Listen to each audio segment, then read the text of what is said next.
On a sunny afternoon, an 8-year-old girl walked peacefully when she saw her 7-year-old friend collapse unconscious on the sidewalk. Without hesitation, she carried him in her arms for several blocks to the hospital, racing against time to save him. In the hospital corridors, shouting, "Help, a doctor, please!" she faced suspicious and prejudiced looks from the medical staff, who assumed she had caused the injuries of the well-dressed boy. She didn't know she was saving the son of a powerful millionaire. The next day, 4 luxury cars parked at the door of her humble home. The Tuesday afternoon sun cast a drowsy heat over the cracked sidewalks of Lena's neighborhood, a heat that made the air shimmer and the scent of warm asphalt rise to her nostrils. At 8 years old, she knew every crack and patch of that path, which she walked every day returning from public school. Her backpack, mended with a scrap of floral fabric by her mom, was heavy on her small shoulders, but it was a familiar weight, a constant companion on her solitary journey. Across the street, at a newer, well-kept bus stop, stood Arthur. He was 7, sporting a pristine uniform from a private school Lena only ever saw in glossy brochures. Over the past 2 weeks, they'd developed a quiet routine, a wave, then a shy smile, and finally, short conversations shouted across the street about warrior ants and clouds that looked like sheep. To Lena, he wasn't a rich kid. He was just Arthur, the friend from across the street. That afternoon, something was different. Arthur didn't wave. He stood swaying slightly, his face as pale as the paper he used for drawing. Lena frowned, tightening her backpack straps. "Are you okay?" she yelled, her voice sounding small in the quiet street. He tried to respond, his lips moving soundlessly, his eyes, usually bright and full of mischief, met hers for an instant, a silent, terrified plea for help. And then, without warning, his knees buckled. He collapsed onto the sidewalk with a dull, final thud, like a rag doll whose strings had been cut. Lena's world stopped. The buzz of cicadas, the distant hum of cars, everything vanished. There was only the boy, motionless on the ground. Panic, cold and sharp, tried to claw its way up her throat, but something stronger pushed it down. A fierce instinct, a silent command from a deep place within her. She didn't think, she just acted. She sprinted across the street, her worn shoes slapping against the asphalt.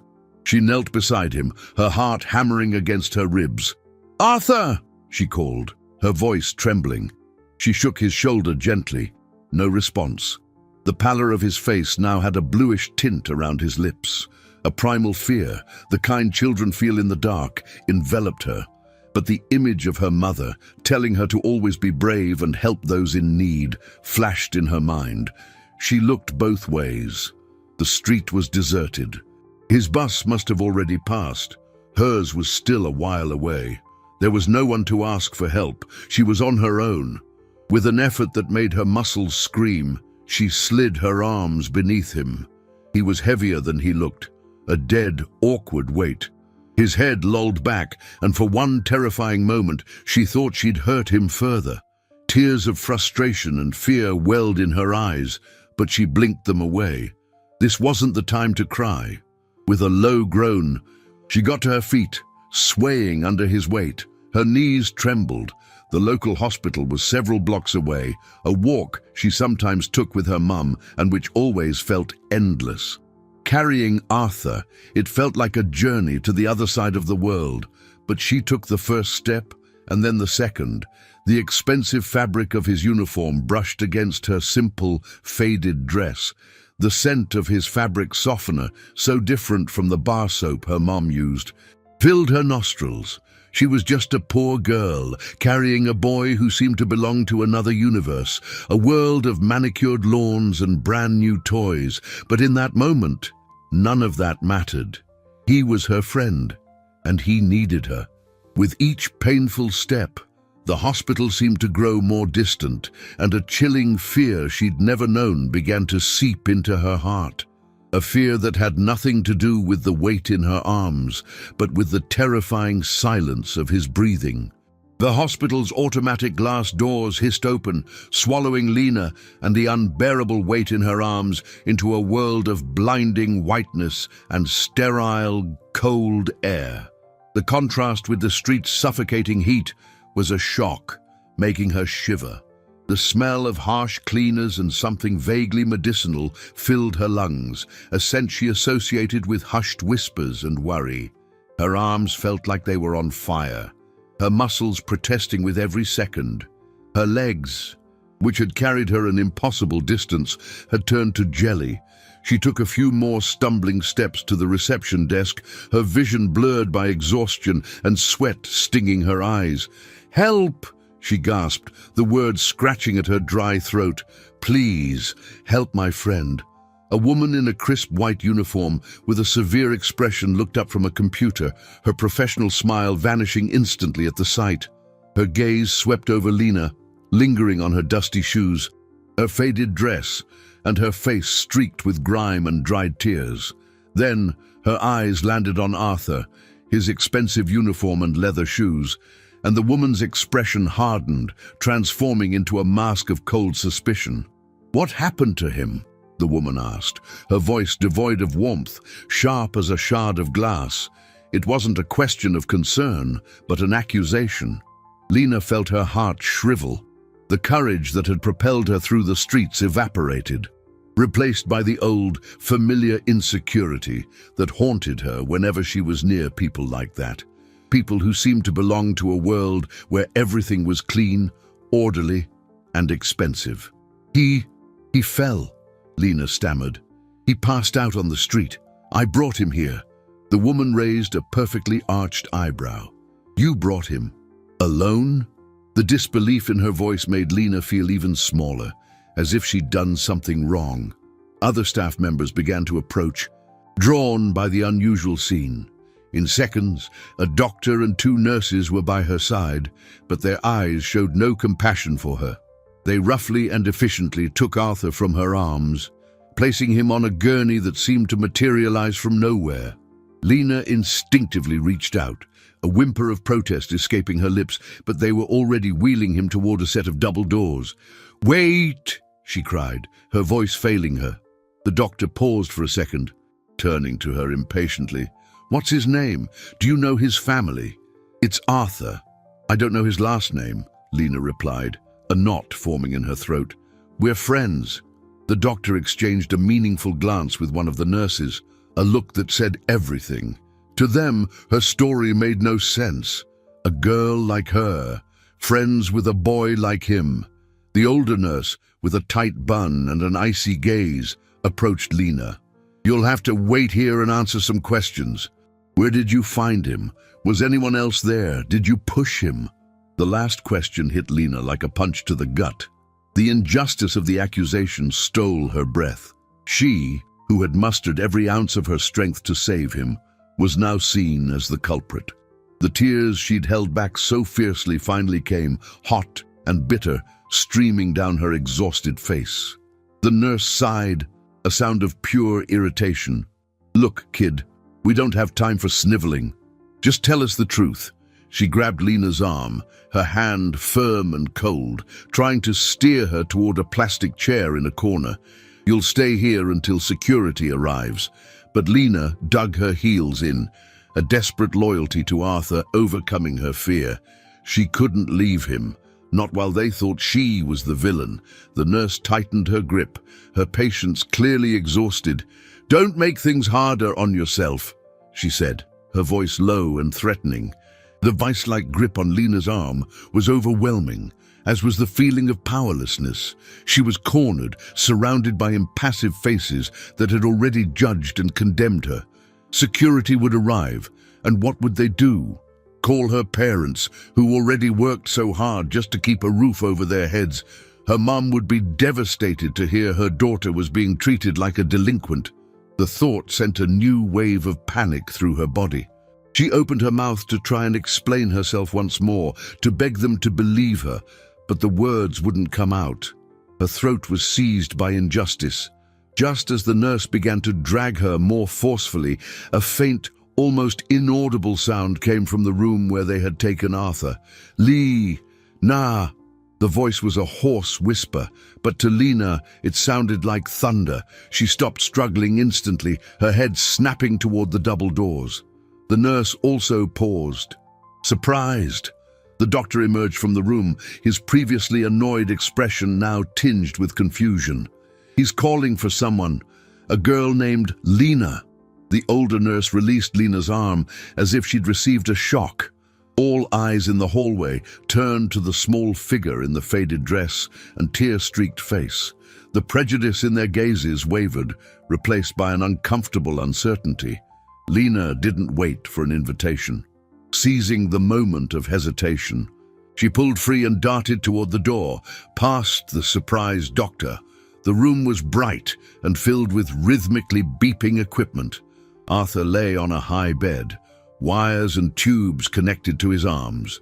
A younger doctor stood beside him, examining a monitor. Arthur's eyes were half open, pupils dilated, but focused on her. "Lena," he whispered again, a little stronger this time, one of his hands weakly lifted from the bed.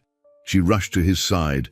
Ignoring the gazes of the healthcare professionals, she grabbed his hand, which was cold as ice. "I'm here, Arthur, I'm here." The relief on his face was so profound it ached in Lena's heart. A small smile touched his pale lips. You saved me," he murmured, the words almost lost in the beeping of the machines. Then his eyes closed again, and his hand went limp in hers. The younger doctor quickly approached, checking his vitals. "He's stable for now, but he's lost consciousness again." He looked at Lena, and for the first time she saw a glimmer of respect in his eyes. The older nurse and the first doctor entered the room, their postures visibly altered. The arrogant certainty had vanished, replaced by an embarrassed caution. "So, you're Lena," the doctor said, clearing his throat. "It seems you were telling the truth." The belated confirmation brought no relief, only a deep weariness. She had expended all her energy, physical and emotional. She simply nodded, still holding Arthur's hand. "We need to contact his family," the nurse said, now with a softer tone. "Does he have any ID? A phone in his backpack?" The backpack. Lena had left Arthur's expensive backpack lying on the sidewalk near the bus stop. Another mistake, another thing they could use against her. His backpack. "It's on the street," she admitted in a low voice, bracing for a reprimand. But to her surprise, the doctor merely sighed. "All right, we'll send someone to look for it. In the meantime, you need to give us your information. Name, address, your parents' phone number." The mention of her parents brought the fear back. "Am I going to be in trouble?" she asked, her voice that of a child again. The doctor hesitated, exchanging another look with the nurse. He saw the pure exhaustion and genuine fear on the girl's face.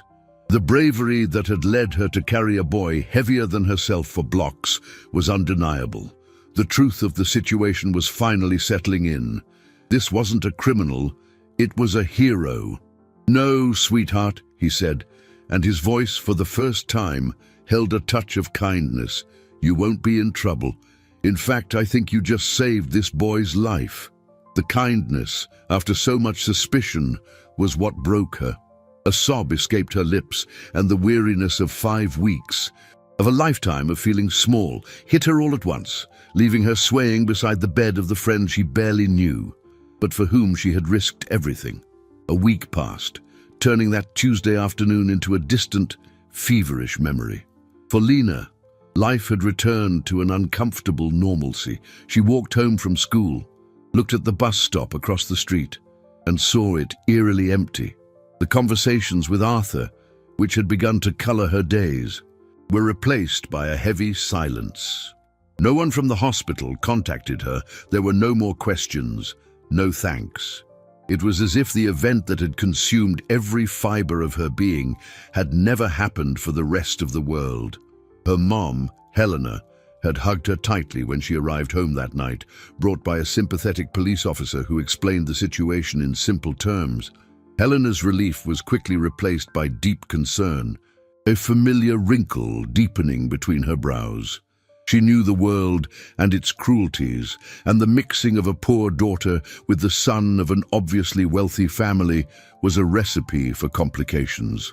That night, as she braided Lena's hair, she whispered, "You did the right thing, my love. Always do the right thing, but be careful. The world isn't always fair to people like us." Her mother's words echoed in her mind. Lena felt a quiet pride in her bravery, but also a sting of resentment. She had saved Arthur's life, but all she'd received in return were looks of disdain and a return to her unchanged life.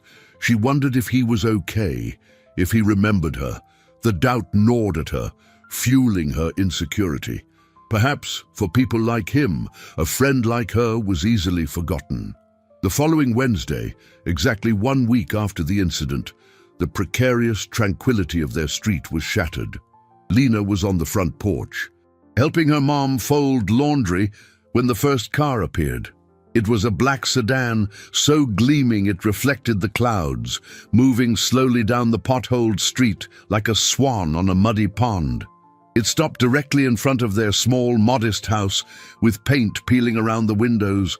Soon after, 3 other identical cars pulled up, forming an imposing fleet that drew curious neighbors to their windows. Lena's heart started to pound. Helena dropped a half-folded towel, her face pale with apprehension. The door of the first car opened, and a tall man stepped out. He wore a dark grey suit that looked like it cost more than a year's rent for their house. His hair was black with silver at the temples, and his face, though tired, held an authority that seemed to emanate from him, changing the entire atmosphere of the street. He looked at their house, the hand-painted number beside the door, and then his eyes landed on Lena. There was an intensity in his gaze that made her take a step back, seeking the protection of her mother's skirt. The man walked toward them, his expensive leather shoes making a soft, decisive sound on the cracked cement path. 2 other men, similarly dressed, exited the other cars and remained at a respectful distance, observing everything with professional vigilance. The man stopped in front of the small iron gate. "Mrs. Lena?" he asked, his voice deep and calm, yet imbued with unquestionable power. Helena, regaining her composure, stepped forward, placing herself protectively in front of Lena. "Yes, I'm Helena. Who are you, sir?" The man offered a small smile, a gesture that didn't reach his tired eyes. "My name is Richard Sterling. I'm Arthur's father." The revelation dropped like a stone into the tense silence. Lena held her breath. So, this was the boy's father. A man whose presence was so grand, it made their small house seem like a toy. This was the owner of the world of expensive uniforms and shiny cars. Richard Sterling, a name she didn't know, but one that sounded like money, like power, like the kind of person who could build an empire with a phone call. He was a billionaire whose fortune was legendary in business circles, with a net worth built on astute investments in stocks and technology. He looked at Lena, and the intensity in his gaze softened, replaced by something she couldn't decipher. Emotion. Gratitude.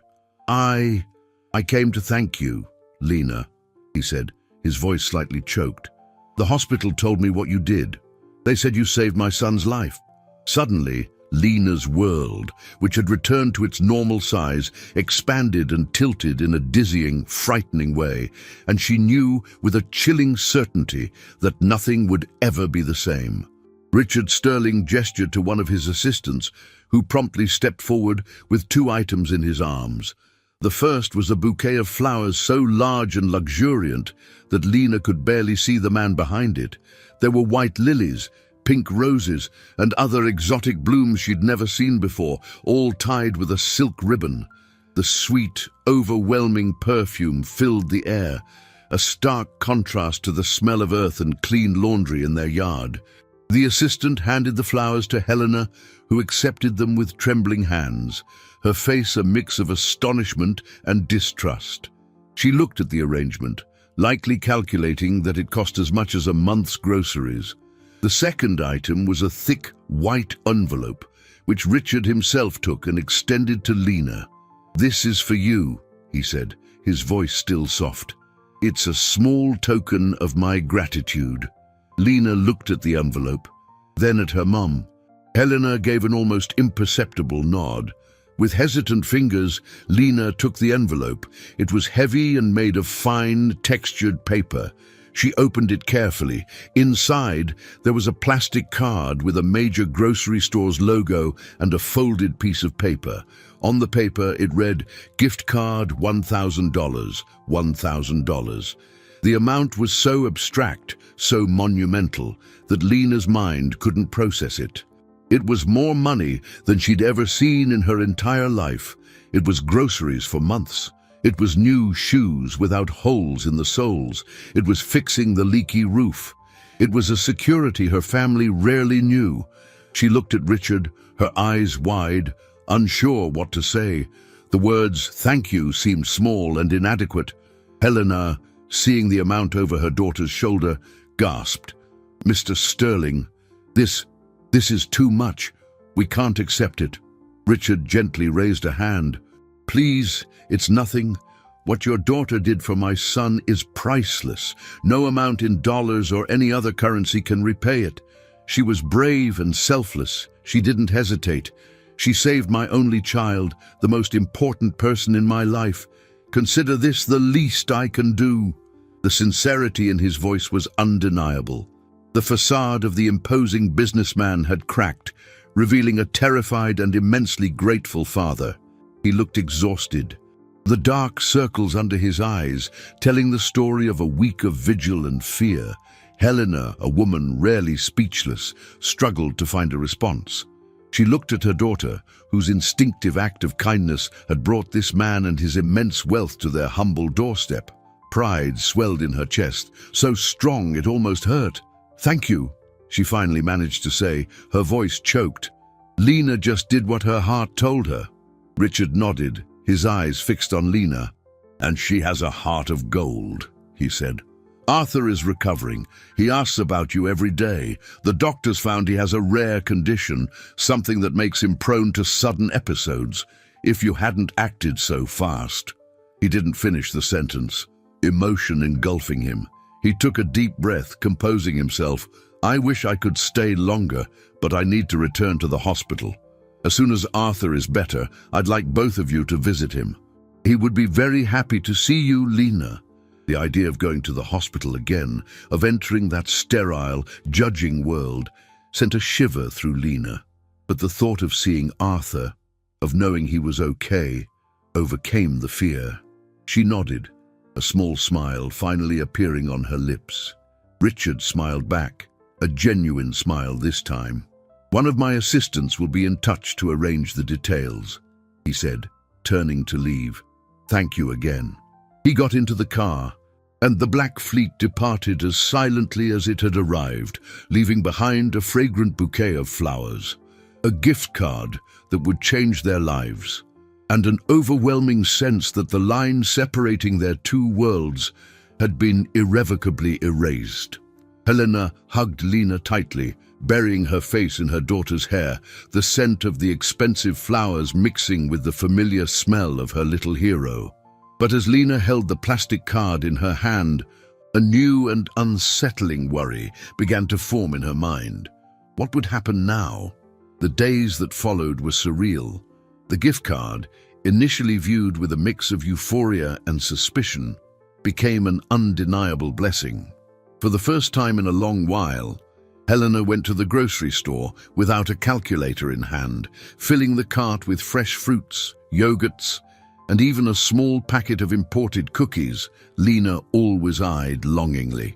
The refrigerator, once half empty, was overflowing, the pantry full.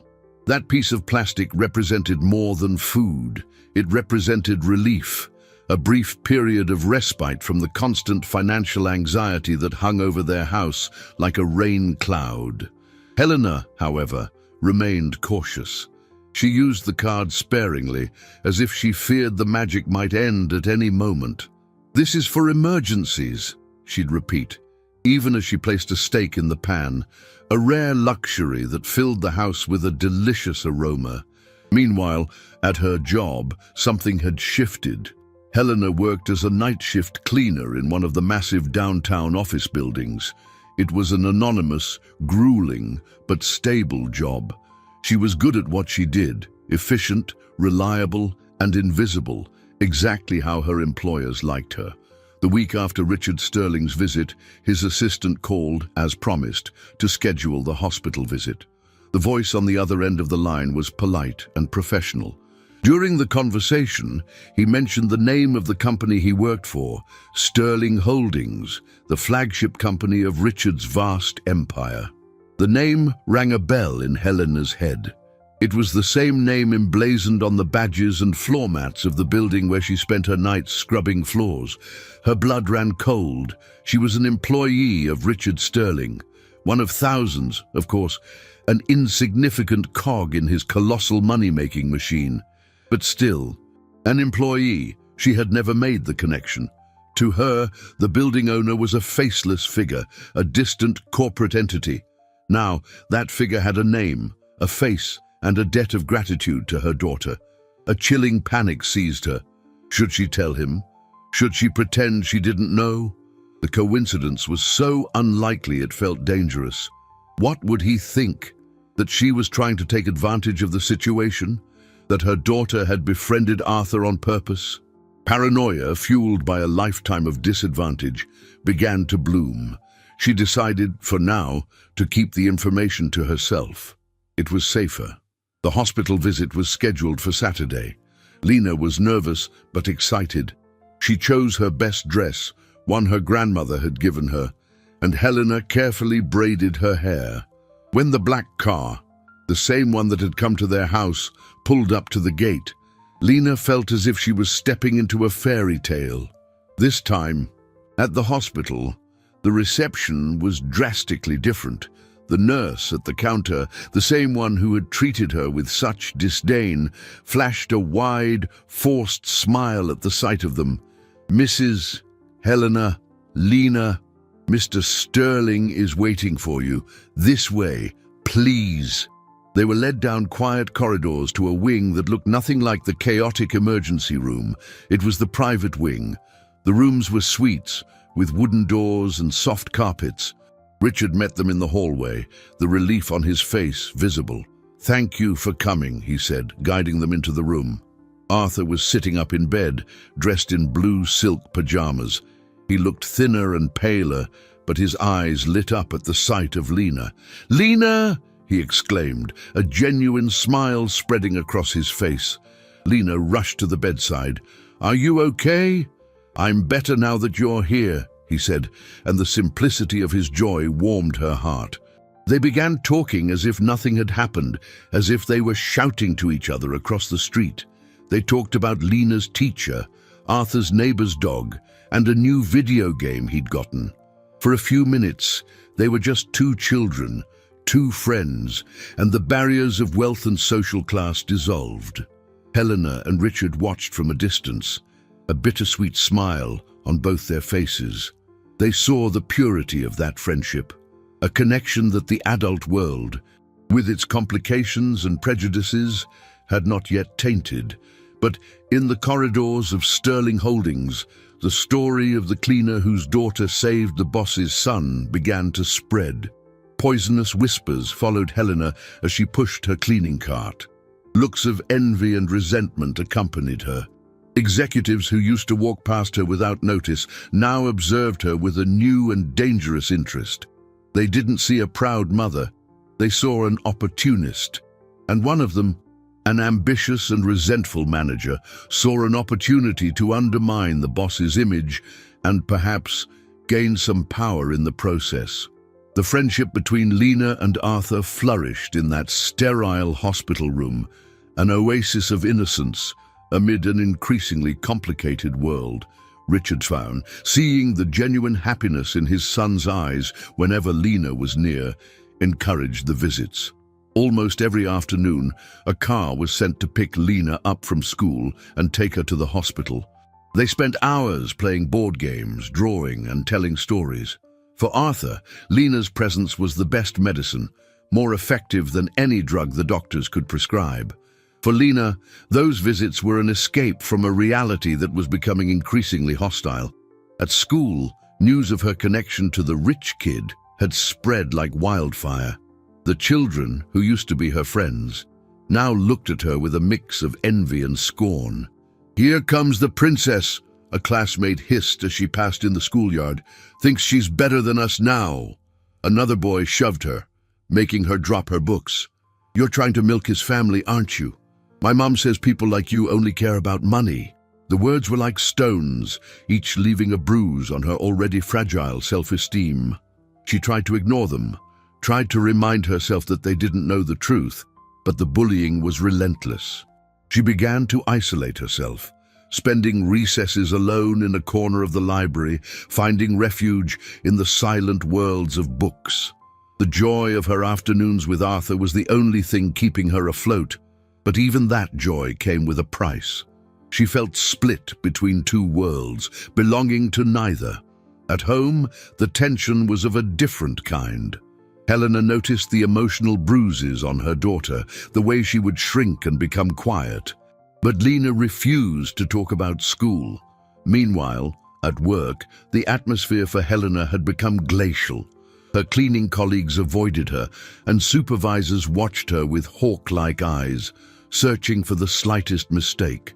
She felt like she was walking a tightrope, and the ground was a long way down. The turning point came on a Thursday night, 2 weeks after Richard's first visit. Helena arrived for her shift and found a white envelope in her locker. It wasn't from Richard Sterling. It was a thick, official-looking corporate envelope. Her heart pounding, she opened it. Inside, a single sheet of paper, a termination letter. The words were cold and corporate. "Departmental restructuring, elimination of your position, services no longer required, effective immediately." There was no explanation, no prior warning, just an abrupt and brutal end to the job that supported her family. The shock left her breathless. She read the letter again and again, the words blurring before her tear-filled eyes. Restructuring, but she was the only one on her team being let go. She had always been an exemplary employee. It made no sense, unless it had nothing to do with her work. It had to do with Lena, with Arthur, with Richard Sterling. Someone in a position of power wanted her out. Someone was punishing her for getting too close to the sun. She staggered out of the building, the crumpled termination letter in her hand. The financial security the gift card had provided suddenly seemed fragile and temporary. It was gratitude money, not a salary. It wasn't sustainable. The fear, the true and profound fear of poverty, which she had kept at bay for so long, returned with full force. How would she pay next month's rent? How would she buy food when the card ran out? Despair enveloped her, cold and suffocating like a wet blanket. She walked home in a daze, the weight of the world on her shoulders. Opening the door, she found Lena asleep on the couch, a book open on her chest. Her daughter's face, so serene in sleep, was a painful reminder of what was at stake. Lena's courage had saved a life, but instead of reward, the world had given them bullying, isolation, and now, unemployment. The promise of a fairy tale had turned into a nightmare. Helena sank into a chair, the silence of the night broken only by her silent sobs, and wondered how, in God's name, she would tell her daughter that the friendship that brought her so much joy had cost their family's livelihood. Helena didn't tell Lena about the termination. Not immediately. She couldn't bear the thought of extinguishing the only ray of sunshine in her daughter's life, of burdening her already small shoulders with adult guilt and fear. So she pretended, every night. At the same time, she'd put on her work uniform, give Lena a goodnight kiss, and leave the house. Instead of heading to the glass and steel skyscraper, she would walk to a park a few blocks away and sit on a cold bench under the dim light of a street lamp, the crumpled envelope in her pocket, a constant reminder of her failure. There, she'd spend hours in the dark, trembling with cold and anxiety, replaying her limited options. Look for another cleaning job. Her former employer's reference would now be a stain on her record. Take on odd jobs, not reliable enough to pay the rent. Richard Sterling's generosity, which had once seemed like a godsend, now felt like a curse in disguise, a bait that had led them into a cruel trap. Meanwhile, unbeknownst to Helena, the truth about her termination was more sinister than she imagined. It hadn't been a random corporate decision. It had been orchestrated by Marcus Thorne, an ambitious and envious director of operations. Marcus oversaw the General Services Department and deeply resented the attention Richard Sterling, a man he idolized and feared, was giving to a mere cleaner. He saw Helena's connection to the boss as a dangerous anomaly, a breach in the rigid hierarchy he so valued. When whispers about the cleaner's family grew louder, he saw his chance. Using the excuse of a minor protocol infraction he himself fabricated, Helena supposedly leaving a supply closet unlocked, he terminated her, framing the decision as a necessary security measure. He knew that Richard Sterling, preoccupied with his son's health and managing a global business empire, would never get involved in a trivial matter like the dismissal of a low-level employee. It was the perfect crime, discreet, efficient, and satisfying his distorted sense of order. Lena, oblivious to these dramas, continued to visit Arthur, whose health visibly improved. He was finally discharged from the hospital, but doctors insisted he avoid stress and maintain a calm routine. For Arthur, calm had a name. Lena, Richard, grateful and relieved, hired private tutors for his son and insisted that Lena continue to be his study and play companion in the afternoons. A car would pick her up from home, no longer from school, to avoid peer attention, and take her to the Sterling estate, a place that made the hospital seem modest.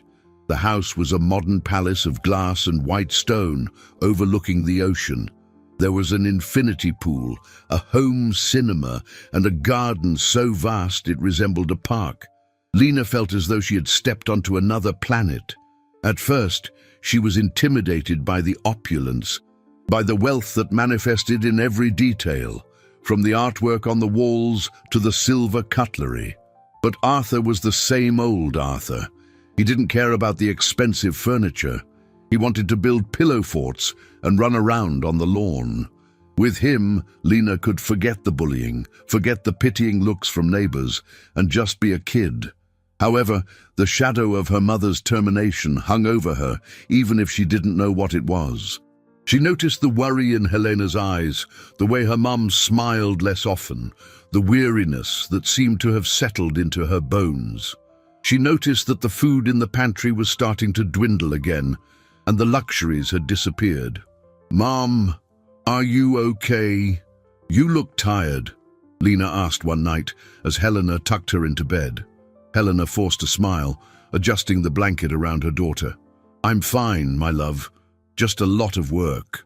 The lie tasted bitter in her mouth. She was caught in a web of deception, trying to shield her daughter from the harsh reality, but feeling that with each passing day, the web tightened, slowly suffocating them. She looked at Lena's sleeping face and felt a wave of protective fury. Someone had taken her job, destabilized her life because of her daughter's act of kindness, and she didn't know who her enemy was, nor how to fight him. Arthur's transition back to a school routine, even with tutors at home, brought a new and formidable obstacle. The board of the elite private school, Northwood Academy, was informed of the circumstances of his absence and the unusual nature of his friendship with Lena. The news spread like wildfire among the parent-teacher board, a group largely composed of wealthy and influential families who saw the school not just as an educational institution, but as a fortress to protect their social status. They didn't see Lena and Arthur's story as an inspiring tale of courage and friendship. They saw it as a dangerous incursion. A girl from a poorer neighborhood, now with direct and continuous access to one of the community's richest families, was a threat to their exclusive bubble. What if other children of that kind tried to do the same? What if their children were negatively influenced? The fear, disguised as concern, was palpable. Led by a woman named Veronica Thompson, whose family had built its fortune over generations of investments and whose greatest fear was the dilution of her social prestige, the parents initiated a silent but fierce campaign. Veronica, an elegant woman with a steely smile, requested an urgent meeting with the school board and Richard Sterling. In the academy's mahogany-paneled boardroom, she presented her case with surgical precision. "Richard, we all admire what this girl did for Arthur," she began, her voice dripping with false sincerity. "It was a heroic act. However, we need to consider the long-term implications for the safety and well-being of our children." She spoke about cultural differences, the risk of dangerous situations, and the importance of maintaining the integrity of the school environment. The subtext was clear and ugly. Lena didn't belong there. Other parents voiced their support, sharing veiled anecdotes about petty thefts in nearby neighborhoods and the importance of children associating with their own kind. The pressure on the board was immense. They relied on the generous donations of these families to maintain the school's standard of excellence. Richard, still emotionally drained by his son's illness and focused on restructuring his businesses, was caught off guard by the intensity of the opposition. He tried to argue, speaking of values and gratitude, but his words fell on deaf ears. The board's decision was a devastating blow. Arthur would be welcomed back to school, but with a strict condition. His friendship with Lena should be limited to the home environment. She would not be permitted on the school campus, nor at school events, and interaction between the two should be supervised to prevent any inappropriate influence. Essentially, they were forbidding a friendship, erecting a bureaucratic wall between two children. Richard left the meeting furious and powerless. He was a billionaire, a man accustomed to moving mountains with his will, but he was being cornered by the pettiness and class prejudice of his peers. Arthur's health was still fragile, and the doctors had been clear. Any emotional stress could trigger another episode. Separating Arthur from Lena abruptly was a risk he could not take. But the pressure from the school community was relentless. He felt trapped, forced to navigate a social minefield that threatened his son's well-being. News of the school's decision reached Lena indirectly. She noticed a shift in how Richard's drivers treated her, the conversations that ceased when she entered the car, the tension in the air whenever the word school was mentioned. Arthur, sensing his father's reluctance to discuss the matter, became anxious and withdrawn. He didn't understand why he couldn't bring Lena to meet his other friends or show her his favorite playground at school. The prohibition, though unspoken, began to poison the atmosphere, creating a crack in the friendship that had seemed, until then, unbreakable. And Lena, seeing the anguish on her friend's face, began to blame herself. Maybe the bullies at her school were right. Maybe she didn't belong in his world. Perhaps by trying to help, she was only causing more problems. The weight on Lena's shoulders became unbearable. On one side, relentless bullying at school isolated her, turning the hallways and playground into hostile territory. On the other, the silent pressure from Arthur's world made her feel like an intruder, a blemish on his perfect life. And, at home, her mother's veiled anxiety was a constant reminder that something was terribly wrong. Helena still maintained the charade of going to work every night, but the tension in her face was unmistakable. Lena, with the sharp intuition of a child who had learned to read between the lines of survival, knew that her mother's termination and her friendship with Arthur were connected. Guilt gnawed at her from within, a slow, painful acid. She was the cause of her mother's suffering. She was the cause of the worry on Richard Sterling's face. She was the cause of the confusion and sadness in her only friend's eyes. The only solution, her 8-year-old mind concluded with painful logic, was to disappear from their lives. If she stepped away, perhaps everything would return to normal. The bullying would stop because she would no longer be the girl who wants to be rich. Her mum might get her job back if the embarrassing connection to the Sterling family was severed, and Arthur would be free to live in his world without the complication she represented.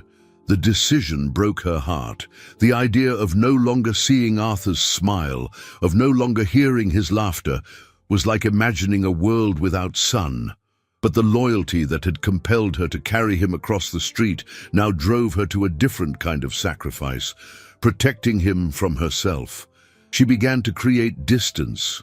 When the driver came to pick her up, she'd invent excuses.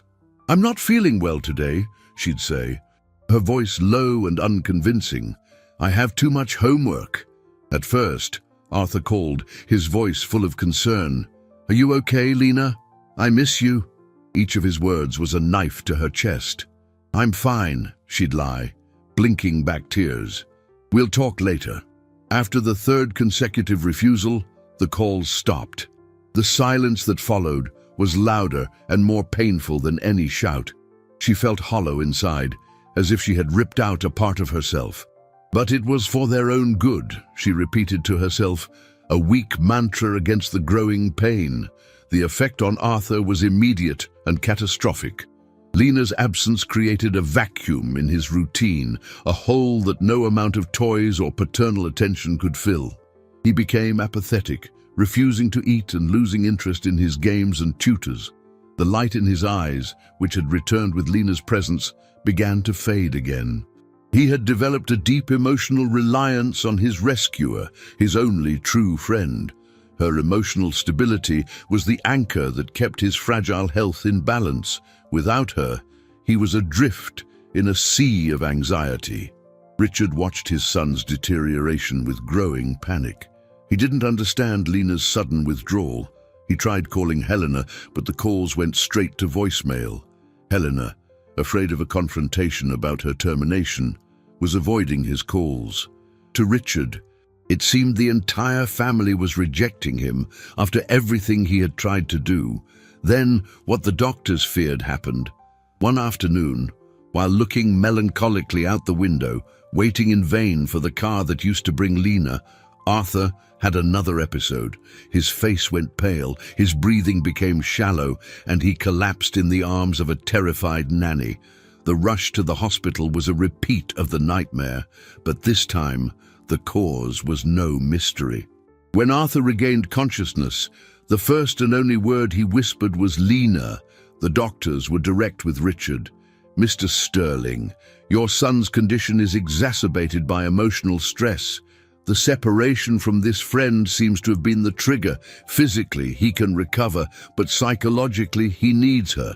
His life right now may depend on it." The revelation hit Richard with the force of a train. He, a master of negotiation and strategy, had underestimated the most powerful force of all, the friendship of two children. His attempt to appease the Northwood parents, his hesitation, everything had contributed to putting his son in danger again. He had failed. And to make matters worse, Lena's withdrawal wasn't the only consequence of Veronica Thompson's campaign. Someone, seeing an opportunity to cause more trouble, had made an anonymous report to social services. The report alleged that Lena's family was an unsuitable environment for a child to interact with a boy of superior status, insinuating neglect and negative influence. The investigation was just beginning. The social worker's arrival was silent and unexpected. On a Saturday morning, a tired-looking woman with a rumpled blazer and a stack of files under her arm knocked on Lena's door. Her name was Ms. Davis, and her voice was soft, but her eyes were sharp. Registering every detail of the small but immaculately clean house, the worn furniture, the warped bookshelf, the flowers from Richard's bouquet, now dried and fragile in a vase on the table, Helena, who had opened the door, felt the ground disappear beneath her feet. A social services investigation was every poor, single mother's nightmare.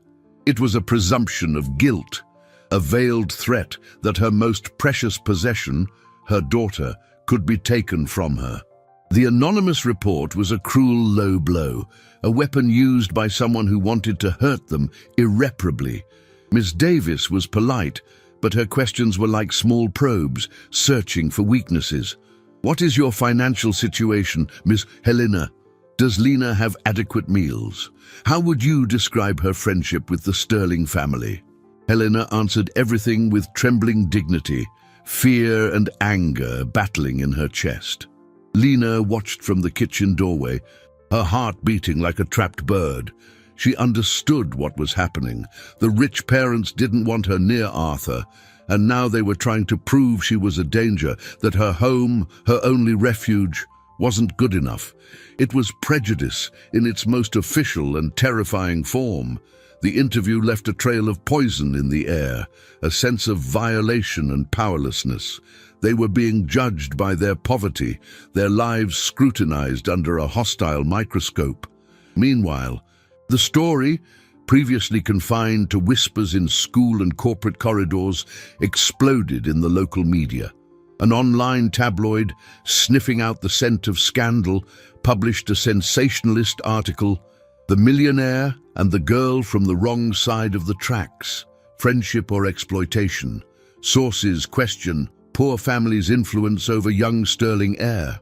The article was a fabric of half-truths and malicious insinuations, painting Lena as a junior social climber and Helena as a manipulative mother. Photos, taken from a distance, showed Lena entering Richard's luxury cars, the images distorted to appear like secret transactions rather than gestures of friendship. The scandal turned their lives into a public hell. Neighbors, who had previously treated them with cordial indifference, now looked at them with suspicion. Parents at Lena's school forbade their children from speaking to her, as if her poverty were contagious. Lena could no longer walk down the street without feeling the stares and hearing the whispers. Their home, once a sanctuary, became a prison.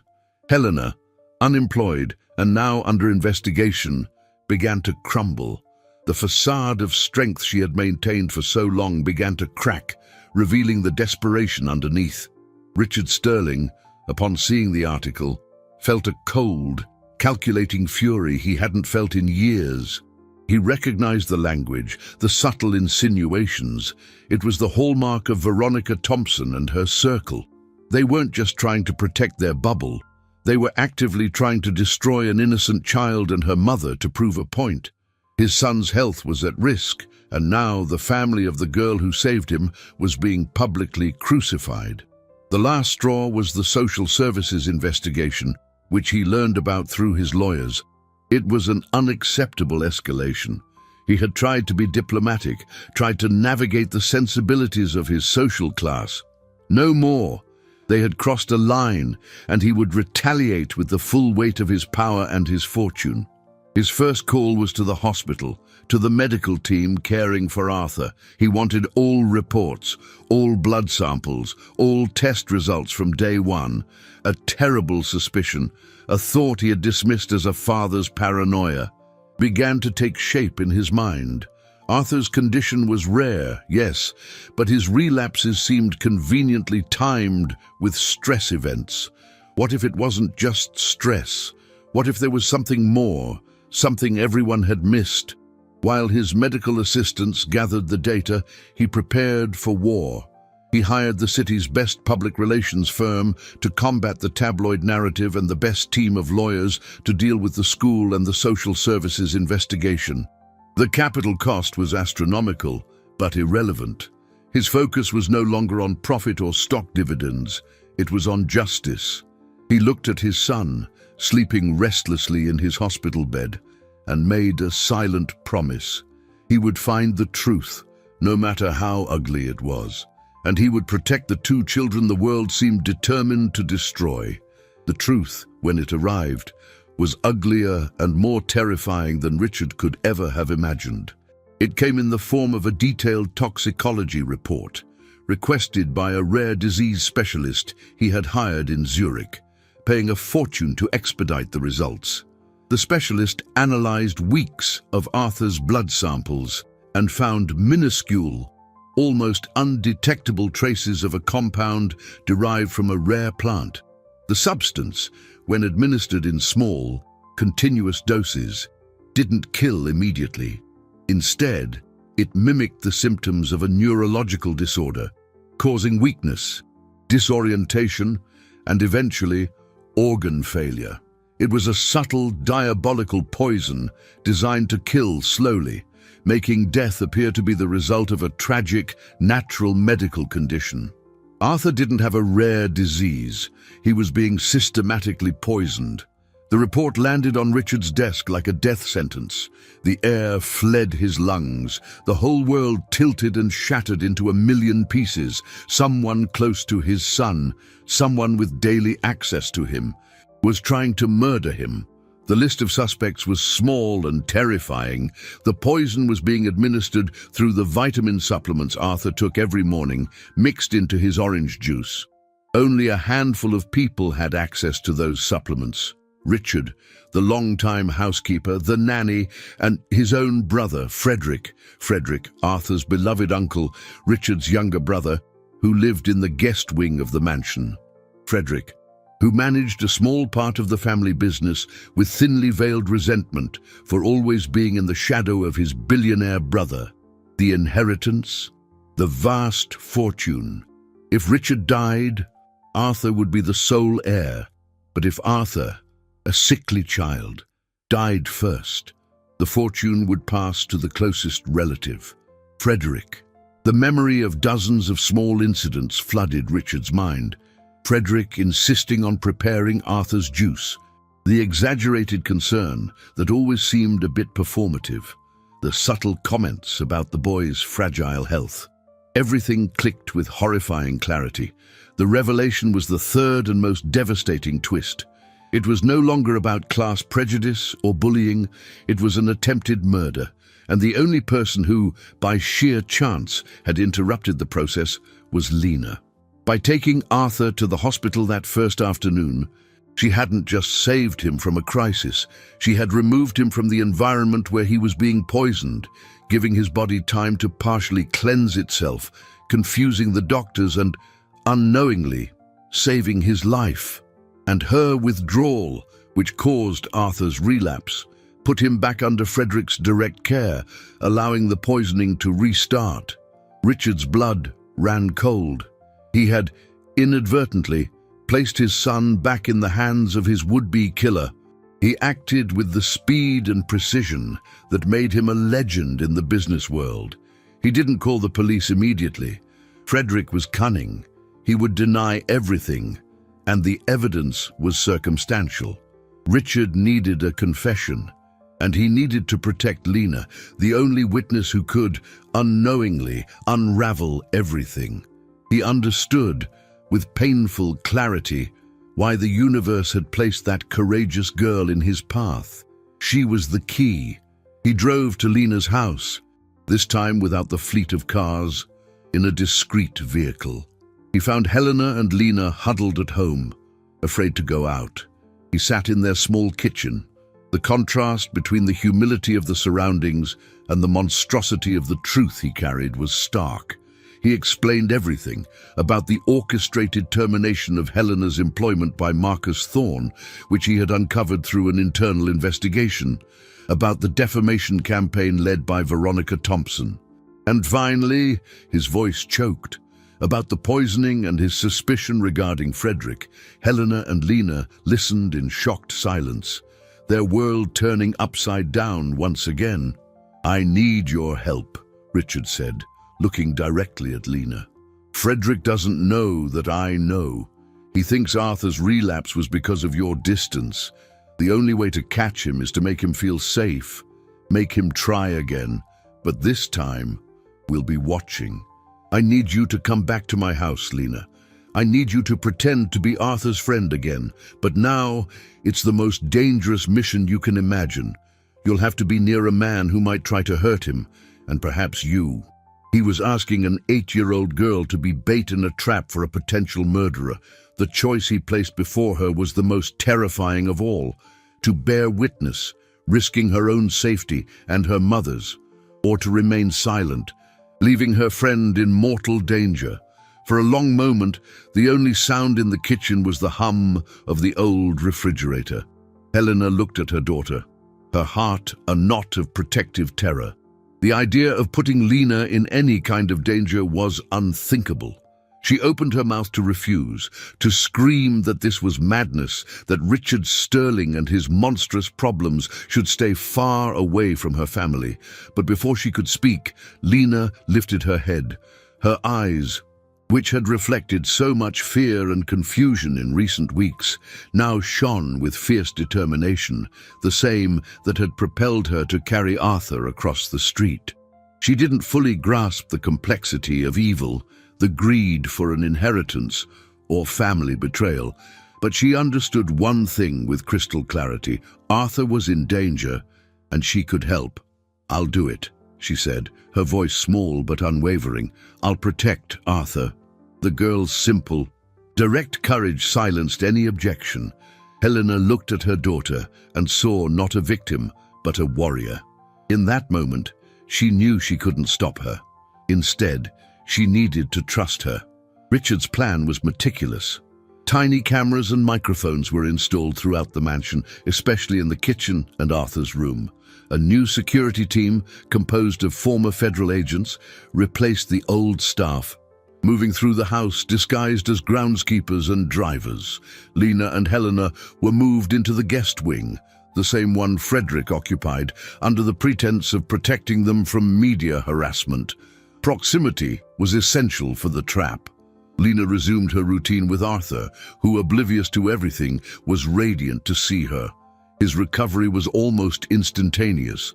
Her presence was, indeed, his best medicine. For Lena, however, every moment was tense. She played with Arthur under the watchful eye of Frederick, whose friendly smile now seemed the mask of a monster. He was charming and attentive, always offering snacks and juices, and every gesture carried an invisible threat. Lena followed Richard's instructions to the letter, politely declining anything Frederick offered and ensuring Arthur also didn't accept. Richard's first victory came quickly. With proof of Helena's wrongful termination in hand, he called an emergency meeting with the board of Sterling Holdings. He didn't just fire Marcus Thorne, he publicly exposed him in front of his peers, detailing the pettiness and cruelty of his actions. He then announced a new corporate program, a multi-million-dollar emergency fund for low-income employees, and a complete overhaul of HR policies to protect the most vulnerable workers. The measure shocked the board, but the message was clear. Loyalty and humanity would, from that day forward, be more valuable assets in his company than blind ambition. The corruption had been exposed, and the price to fix it was an investment in his own people. The second victory was against the school. Richard called another meeting, but this time he didn't come alone. He brought his lawyers, a copy of the tabloid article, and evidence linking the anonymous sources directly to Veronica Thompson. He didn't threaten to withdraw his funding. He did something far more powerful. He offered a massive donation, the largest in the school's history, to create a scholarship program for children from underserved neighborhoods, named the Lena and Arthur Courage Fund. The condition was that the school implement a mandatory curriculum on empathy and class prejudice. Cornered and publicly shamed, the board and Veronica had no choice but to accept. The bullying wasn't just stopped, it was transformed into a lesson for the entire community. The tension in the mansion, however, reached its peak. Frederick, sensing his window of opportunity closing with Arthur's rapid recovery, became careless. One afternoon, believing he was alone, he went to the kitchen to prepare Arthur's supplement. The cameras recorded everything, him opening a small capsule, mixing a white powder into the orange juice, and carefully wiping away any traces. It was the irrefutable proof Richard needed. When Frederick brought the glass to the room, Richard and his security team intercepted him. Frederick's denial crumbled before the video footage. The mask of the loving uncle fell, revealing a face contorted with greed and hatred. The arrest was silent and swift, far from the children's eyes. Later that night, Richard sat with Arthur and, in the gentlest way he could, explained a version of the truth, focusing on the illness and recovery, omitting his uncle's betrayal for now. The boy was safe, finally safe. Next, Richard went to the room where Lena and Helena were. He didn't need to say anything. The look of relief on his face said it all. Helena cried, tears of pure relief and gratitude. Lena simply watched the man who, in a few short weeks, had transformed from an intimidating stranger into an ally, a protector. He had used his immense wealth and power not to intimidate, but to seek justice and protect the defenseless. The main conflicts, the webs of lies and prejudices, had been resolved, not with violence, but with truth and courage. 5 weeks after that sunny afternoon, the world had transformed. The Sterling estate, once a symbol of intimidating wealth, became a second home. The garden, once a perfectly manicured lawn, now had a tire swing hanging from a leafy tree, installed by Richard at Lena's request. Helena was no longer an anonymous cleaner or an unemployed mother under investigation. Richard, recognizing her strength and integrity, offered her the position of administrator for the company's new charity fund, a role where her compassion and life experience would be her greatest assets. She would have a dignified salary, security, and, most importantly, the opportunity to help other families like hers. The change was dizzying, but Helena embraced it with the same quiet grace with which she had faced adversity. She and Lena moved into a comfortable house in a safe neighborhood near the mansion, a gift from Richard that Helena only accepted on the condition that it be considered an advance on her new salary. She insisted on maintaining her independence, a trait Richard deeply admired. The friendship between Lena and Arthur became the foundation upon which two families, once separated by a social chasm, built a new reality. They were no longer defined by their bank balances or zip codes, but by the bonds of loyalty and affection they had forged in fire. Lena, enrolled at Northwood thanks to the new scholarship fund bearing her name, discovered that courage was not the absence of fear, but action in spite of it. She still felt insecure at times, a fish out of water amidst such opulence, but the constant look of admiration from her best friend reminded her of her own worth. She learned that her voice, even if small, had the power to inspire monumental change. Arthur, free from the poison in his body and his environment, flourished. He discovered that the truest friendships don't come with price tags, and that true strength doesn't lie in wealth, but in the capacity to trust and love. His uncle's betrayal left a scar, one that would take time to heal, but the unwavering love of his father and Lena's loyalty were the balm he needed. Richard Sterling underwent the most profound transformation of all. The ruthless businessman who measured success in profits and stock market quotes rediscovered the humanity he had almost lost in his pursuit of more. Nearly losing his son not to an illness, but to human greed, was a brutal awakening. He saw that a man's true net worth wasn't in his assets, but in the lives he touched. He restructured his businesses, prioritizing employee well-being and social impact over quarterly dividends. He sold shares, diversified his investments into ethical funds, and discovered that the profitability of an act of kindness surpassed any compound interest. He realized that the greatest fortune he could leave his son wasn't a business empire, but a legacy of compassion. On a warm Sunday afternoon, exactly 5 weeks after it all began, the two families were gathered in the mansion's garden. Helena and Richard chatted in wicker chairs, not as boss and employee, but as friends, sharing stories and laughter. Lena and Arthur ran barefoot on the grass, chasing butterflies, their laughter echoing in the air. Lena paused for a moment, breathless, and looked at the scene. The setting sun painted the sky with shades of orange and pink.